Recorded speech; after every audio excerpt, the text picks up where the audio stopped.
Hey everyone, welcome back. Today, we're tackling a common frustration: forgetting your Chase online password.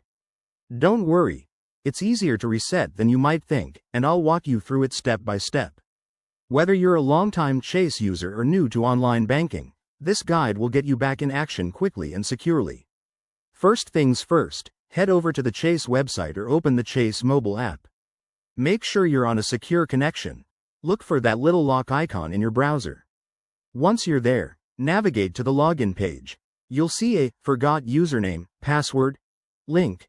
Click on that to start the reset process.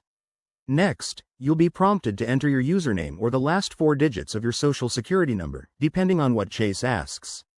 This is just to verify it's really you. After that, Chase will send a verification code to your email or phone number on file. Check your inbox or messages, enter the code, and voila, you're one step closer. Now, the fun part: creating your new password.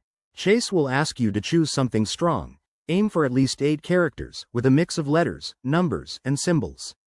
Avoid using obvious info like your birth date. Once you've set it, confirm it, and you're all set to log in. A quick tip: to keep your account extra secure, enable 2-factor authentication if you haven't already. It's a game changer for protecting your money. And remember, if you run into any issues, Chase's customer support is available 24/7. Just give them a call.